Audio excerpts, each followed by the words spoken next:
First ఏమో మీ నాన్నగారి దగ్గర నేను కాకినాడలో ప్రవేశించాను సార్. కాకినాడలో 2 ఇయర్స్ తర్వాత Vizag transfer, Vizag 2 years, Vizag 2 years, టీపీగూడు 1.5 ఇయర్ ఉంటుంది సార్. 1 year 6 months విజయవాడ, మొత్తం 7 years సార్. సార్ సార్ 7 ఏళ్ళు సార్. సార్ మీ నాన్నగారికి నేనంటే ఎంత ప్రేమ, ఎంత అనురాగం, ఎంత ఇది, ఎంత అది సార్. మీ నాన్నగారు నేను లేకుండా ఒక్క అడుగు బయట పెట్టేవారు కదా సార్. బయటికి వెళ్ళాలంటే నేను ఉండాలి వెనకాల, ఏదైనా కేసు పట్టుకోవాలంటే నేను ఉండాలి వెనకాల. సార్ ఇంకెందుకు సార్, మీ రెస్పాన్సిబిలిటీ అన్ని నాది సార్. మీ చిన్నప్పుడు ఒకనాడు సార్ మిమ్మల్ని బరికి తీసుకెళ్తాను సార్. సగం దూరం దాకా వచ్చారు సార్. అక్కడి నుంచి నేను రాను నాయుడు అన్నారు. నేనా? ఏమో తిక్క, మీ చిన్నతనం తిక్క ఏం చెప్పన్నారు సార్. అప్పుడు నాకు చాలా కోపం వచ్చేసింది సార్. వచ్చి బరికి రారా అన్న. నేను రాను ఆయన, నేను రాను. కోపం వచ్చింది సార్. చెవి పట్టుకుని అప్పటి సంగతి చెప్పాను సార్. అప్పుడు నన్ను చూస్తే మీరు భయపడేవారు, ఇప్పుడు మిమ్మల్ని చూస్తే నేను భయపడుతున్నాను సార్. సరేగా నాయుడు, నిన్న స్టేషన్కి ఎందుకు లేట్ వచ్చు? మీరే సార్, మీరేగా సార్ ఆ సినిమా యాక్టర్లు వస్తున్నారు, ఆ రైల్వే స్టేషన్ దగ్గర బందోబస్తు చేయాలన్నారు, ఆ లాడ్జ్ దగ్గర బందోబస్తు చేయాలన్నారు, సినిమా థియేటర్ దగ్గర బందోబస్తు చేయాలన్నారు. సరే కానీ రేపు మాత్రం నువ్వు 9 గంటలకు స్టేషన్ కరెక్ట్ గా వచ్చి. ఎందుకు సార్ 6 గంటలకు వచ్చేస్తాను. పెళ్లి కూతురికి ప్రెజెంటేషన్ బాగుందమ్మా? చాలా బాగుందమ్మా. రాణి, లక్ష్మీ విలాస్ మ్యారేజ్కి నువ్వే వెళ్ళరా. మీరు రారు? లేదు, కలెక్టర్ గారు వెంటనే కలుసుకుని కబుర్ చేశారు. నువ్వు ఒక్కతే వెళ్ళరా. వస్తా.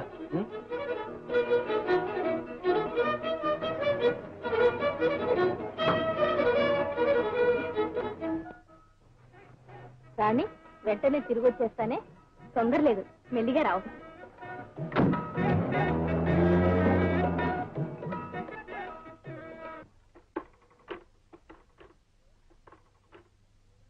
హలో, లక్ష్మీ విలాసేనా? వకీల్ రాజా గారికి యాక్సిడెంట్ జరిగింది, వజ్ర విలాస్ లో ఉంటారు. రాణి గారిని వెంటనే రమ్మని చెప్పండి. ఏమిటి, మా రాజేంద్రకి యాక్సిడెంట్ అయిందా? అవునమ్మా, వాళ్ళని వజ్ర విలాస్ లో ఉంచారు. మిమ్మల్ని వెంటనే ఈ కారులో తీసుకురమ్మన్నారు. రండమ్మా వెళదాం. ఇదిగో మా అమ్మగారు వస్తే నేను చెప్తానమ్మా.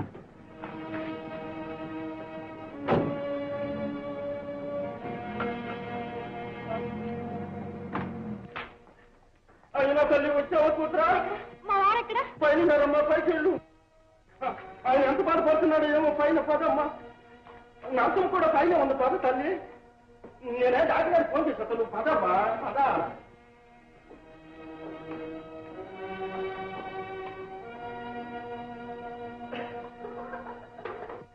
ఎక్కడ? వజ్ర విలాసుగా? అవునమ్మా, మీరు రాగానే తమతో చెప్పమన్నారు. వజ్ర విలాస్ ఎక్కడుందో తెలుసా బాబు? నాకు తెలుసమ్మా, రేసుకోవచ్చు వెనక ఉంది. రండి తీసుకెళ్తాను. దుర్మార్గుడా, ఆడవాళ్ళ జీవితాన్ని ఇలా అలరిపాలు చేయడమేనా నీ ఆచారం? కాదు కాదు, ఆడవాళ్ళ జీవితాలకు ఇలాంటి ఆనందాన్ని అందజేయడమే నా ఆదర్శం.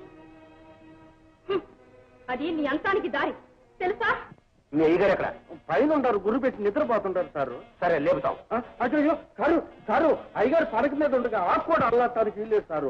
ఓహో అలాగా, అయితే దిగుతున్నది ఇక్కడ ఉంటాం. అవన్నీ మతిలేని మానవుడు కల్పించుకున్న శృతి లేని సూత్రాలు సుందరి. నువ్వు మనిషివే మృగానివే? మృగంలో నుంచే మనిషి కూడా వచ్చాడని శాస్త్రకారులంతా సెలవిస్తున్నారు. తెలీదా డార్లింగ్? తెలుసు, మానవుడు తన అంతానికి ముందు మళ్ళీ మృగంగా మారతాడని కూడా మహాజ్ఞానులు అంటున్నారు. అది తెలుసుకో. లోకాన్ని ఇలాంటి వాడు నాశనం చేయండి వదలదు. అది తెలుసుకో. ఆగు, దగ్గరికి వచ్చావా ఎవరో కలిసి వస్తాం.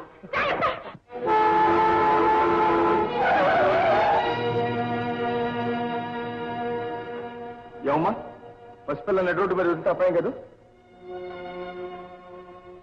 డ్రైవర్, కారులో ఎక్కాని కళ్ళు మూసుకుపోయా? బాబు. మీరా అమ్మా?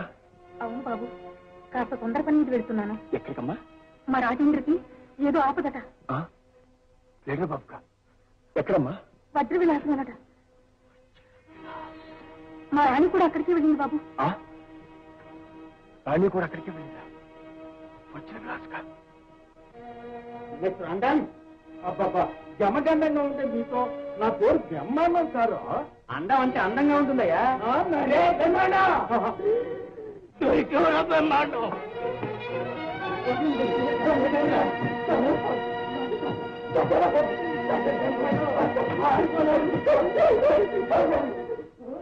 ఏ నోడు గారు, ఈ అండ ఇంటికంటే ఐదారు చోటు కూడా ధనమన్నాడు. వీధులకు వస్తే రంగన బాబుని తురుమన్నాడు. Something wrong. ఆగు, నేను ఎలాగా చావడానికి నిశ్చయించుకున్నాను. కానీ సత్యం ముందు ఆడవాళ్ళ జీవితాన్ని అన్యాయం చేసి నిన్నంతం చేసి మరీ ఆత్మహత్య చేసుకుంటాను.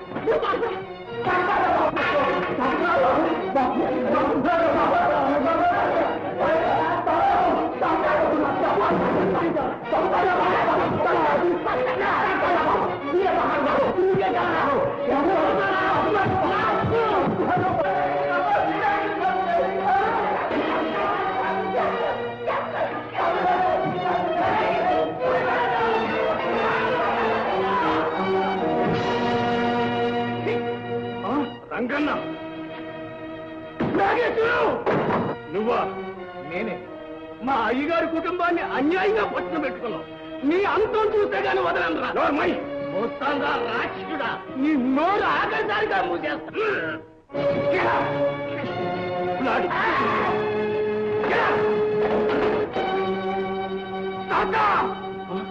రవి,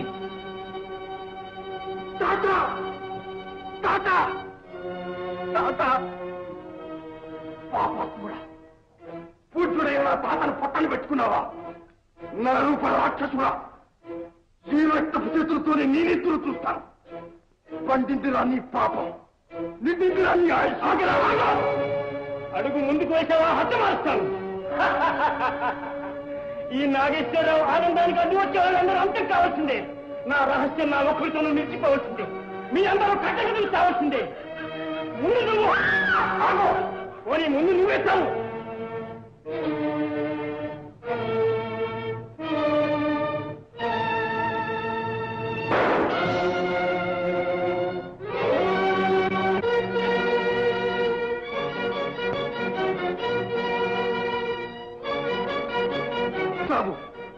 ఈ తుపాకీలో నుంచి వచ్చే ఒక్కొక్క రామాన్ని ఒక్కొక్క పాప కృత్యానికి ప్రతిఫలం. అందుకు పశువుగా ప్రవర్తించి పరమ పవిత్రమైన నా చెల్లెలి ప్రాణం బలికొన్నందుకు ప్రతిఫలం.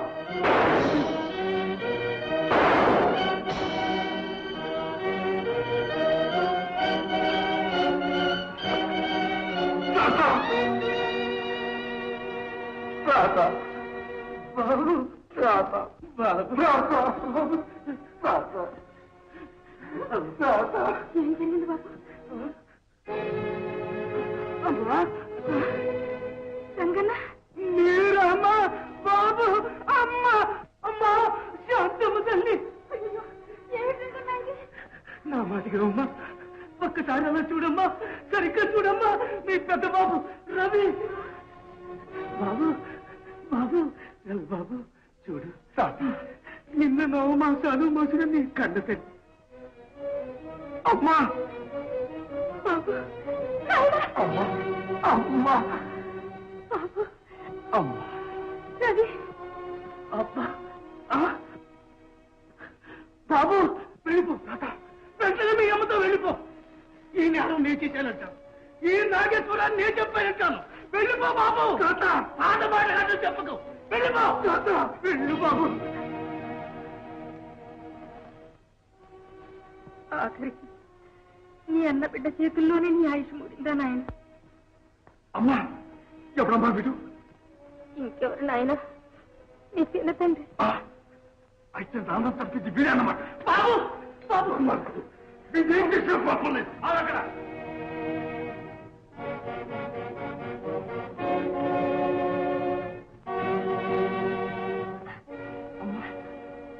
బాబు, 20 సంవత్సరాలకు ముందు దూరం మీద నా బిడ్డ ఈనాడు చూశాను. మీకు పుణ్యం ఉంటుంది.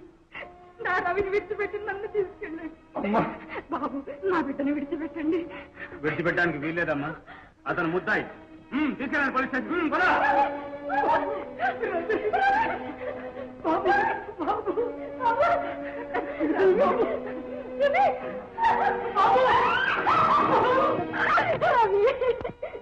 రాజేంద్ర ఒక్కసారి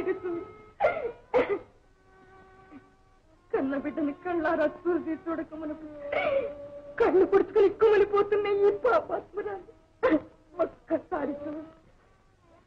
అమ్మా అమ్మ అమ్మ అంటూ ఆదరించి చేరదీశారే. ఆ అమ్మ తన బిడ్డ కోసం అల్లాడిపోతూ ఉంటే మాట్లాడేవండి. రాణి రాజేంద్ర, నువ్వు తప్ప నా రవిని ఇంకెవ్వరూ కాపాడలేదు.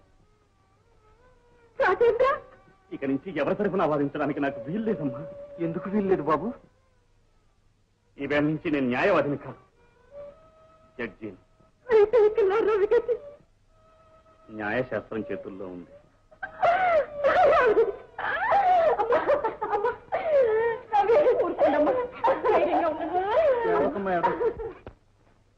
నీ మీద తేబడిన హత్యాభియోగం గురించి వివరంగా విన్నావు, కానీ వజ్రాన్ని హత్య చేసింది నువ్వు కాదని వాదిస్తున్నావు, అవునా?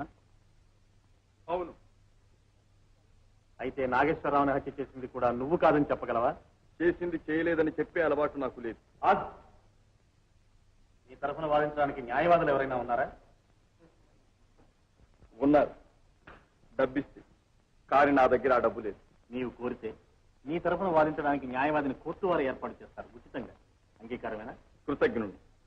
కానీ న్యాయశాస్త్రాన్ని నా తల్లిగా భావిస్తున్నాను. నాకు నా తల్లికి మధ్య సవతి తల్లినే ఆ న్యాయవాది అనవసరం. ఇప్పుడు నీ మీద తేబడిన హత్యానేరం గురించి నువ్వేం చెప్పదలుచుకున్నావు? అదే చెప్తున్నాను, ఆలకించండి. నాగేశ్వరరావు ధర్మదాంతుడు, వ్యభిచారి, త్రాగుబోతు, ఎందరో అమాయక స్త్రీల పవిత్ర శీలాన్ని నాశనం చేశాడా నీచుడు. ఒకనాడు పువ్వుల ముక్కునే ఒక అమాయక బాలికను తన వజ్ర విలాసుకు రప్పించి ఆమె శీలాన్ని చెరచడానికి ప్రయత్నించాడా చండాలుడు. ప్రతి భారత స్త్రీకి పరమ పవిత్రమైన శీలాన్ని కాపాడుకోవడం కోసం తన ప్రాణాన్ని కూడా త్యాగం చేసింది ఆ బాలిక. ఆమె పేరు పద్మ, నా చెల్లెలు. దానితో నా హృదయం బద్దమైంది, నా రక్తం ఉడికిపోయింది. ఆ పరిస్థితిలో ఏ మానవుడైనా ఏం చేస్తాడో మీరే ఆలోచించండి. ఆ ఆవేదనతోటి, ఆ ఆవేశంతో నేను వజ్ర విలాసులోకి వెళ్ళాను. నా కళ్ళ ముందే మరొక స్త్రీని హత్య చేసి ఆ నేరం నా మీద మోపాడు నాగేశ్వరరావు. ప్రభుత్వాన్ని కూడా నమ్మించాడు. నా కక్ష తీసుకోవడానికి వేరే మార్గం లేక పోలీసుల కస్టడీ నుంచి తప్పించుకొని పారిపోయాను. ఆ మధోన్మత్తుడు మరోసారి మరో శీలవతి శీలాన్ని మంట గలుపుతున్నాడని తెలుసుకుని ఆ వజ్ర విలాసంలో ప్రవేశించాను. ఆ దృశ్యాన్ని కళ్ళారా చూశాను. ఆ పాపిని పిట్టలతో పేల్చాను. మంచి వాళ్ళకి చెడ్డవాళ్ళు అపకారం చేస్తూ ఉండవచ్చు. అంత మాత్రాన చెడ్డవాళ్ళందరినీ చంపే అధికారం మరొక మానవుడికి లేదు. నేరస్తులను శిక్షించే అధికారం ఒక ప్రభుత్వానికే ఉంది. ఆ సమయంలో నేను వాడిని చంపి ఉండకపోతే ఆ మానవతి జీవితం కూడా మరణాన్ని వరించి ఉండేది. న్యాయాధిపతి యథార్థం చెప్పడానికి దయతో అనుగ్రహించాను. దానికి నేను ఎంతో కృతజ్ఞుడు. నీవు చెప్పుకోవాల్సింది ఇంకేమైనా ఉందా? లేదు. సరే, విచారణ రేపటికి వాయిదా వేశాం.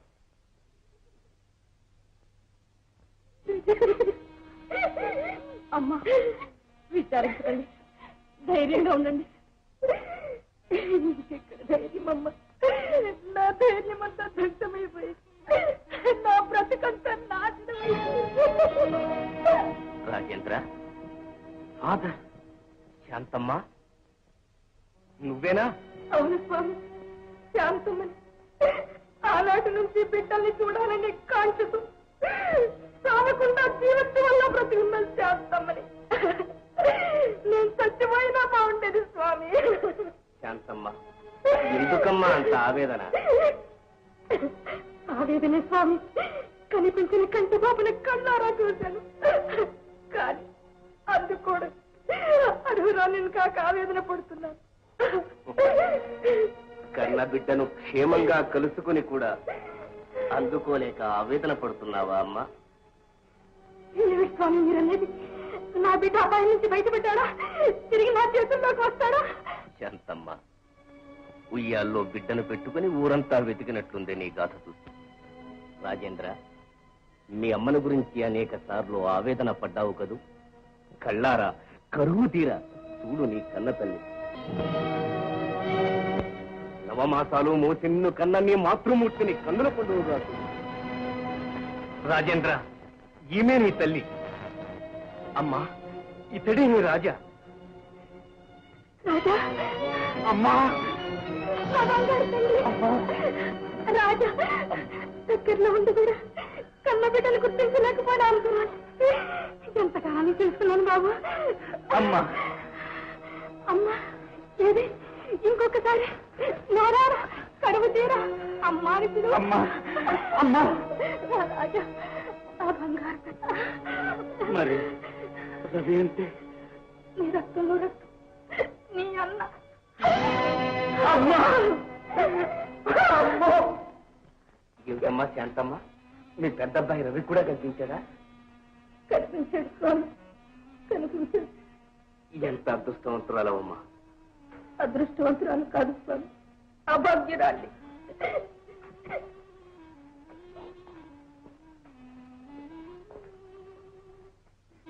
ఏమిటమ్మా రాణి, ఏం జరిగిందమ్మా?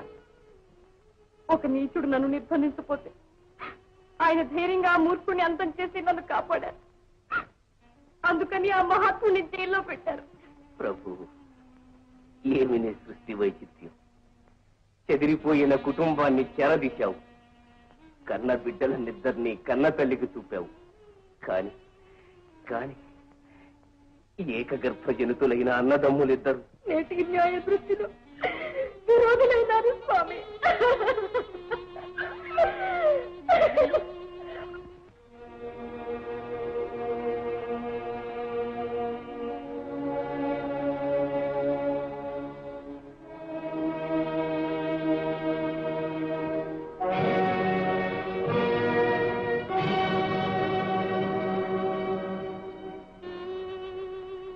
ఓర్మన్నది జ్యూరీ, మీరు ఈ నేరం విషయంలో ఒక నిర్ణయానికి వచ్చారా? చిత్తం. అందరికీ ఒకే అభిప్రాయమా? ఎస్ యువరానా. ఏమిటది? దోషి అయిన రవి కక్షతో, బుద్ధిపూర్వకమైన ప్రతీకార దీక్షతో ఒక భయంకరమైన హత్యానేరం చేశాడని మా అందరి ఏకాభిప్రాయం.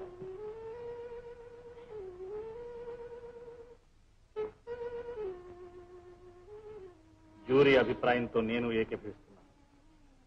దోషి పట్ల దయ చూపడానికి గాని, శిక్ష తగ్గించడానికి గాని ఈ అభియోగంలో న్యాయశాస్త్రం సమ్మతించదు. అందువల్ల ఇండియన్ పీనల్ కోడ్ 302వ సెక్షన్ కింద హత్యానేరం చేసినందుకు గాను దోషి అయిన రవికి యావజ్జీవ కారాగార శిక్ష విధిస్తున్నాను. ఇక ఖైదీని తీసుకెళ్ళండి.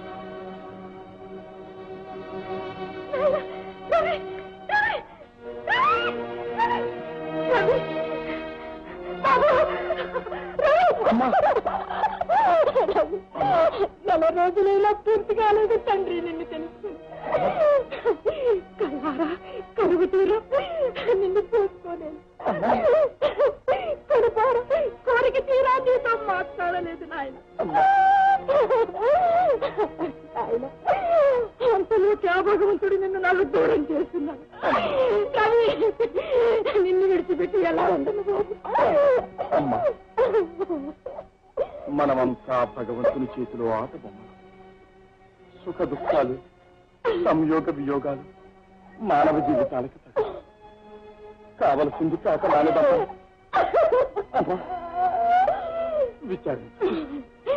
విచారించమ్మా. అన్నయ్య, అన్నయ్య, అన్నయ్య, అన్నయ్య, అన్నయ్య, అన్నయ్య. అమ్మా. అవునైనా ఇతన్ని నీ తమ్ముడు. నిన్ను కన్నట్లు ఇతన్ని నా కడుపుని కన్నాను. అన్నయ్య, తమ్ముడు, అన్నయ్య, తమ్ముడు, నీ న్యాయబుద్ధికి నేనెంతో ప్రశంసిస్తున్నాను. అన్నా తమ్ముడు అనే మమకార బంధాలకు తాగకుండా నీ కర్తవ్యాన్ని నీవు నెరవేర్చావు. నీ కర్తవ్యాన్ని నీవు నెరవేర్చావు. నీ వంటి న్యాయమూర్తి నాకు సోదరుడైనందుకు నాకెంతో సంతోషంగా ఉంది తమ్ముడు. నీ వంటి ధర్మమూర్తి న్యాయరక్షకుడైనందుకు ఈ తెలుగు గడ్డ ఎంతో గర్విస్తోంది. శభాష్ తమ్ముడు, శభాష్. అమ్మా, విచారించకమ్మా. అమ్మా, తమ్ముడిని చూసుకున్నాను మర్చిపో అమ్మా. అమ్మా, తమ్ముడు, అమ్మను కంటికి రెప్పలా కాపాడు. ఇదే నా కడసారి కోరిక. నాయనా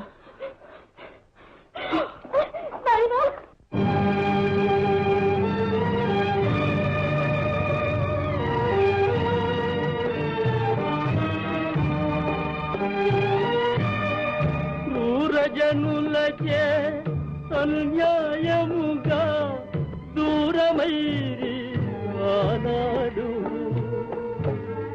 వేరుగా వలసే న్యాయము చేతనే విధివశమున ఈనాడు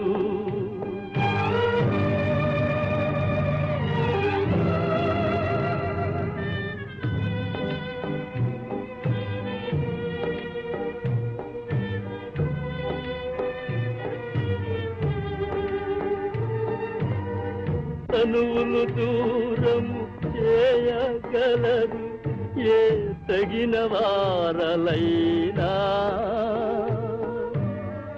మనసులు దూరము చేయగలర ఈ మహిలో ఎవరైనా ఈ మహిలో ఎవరైనా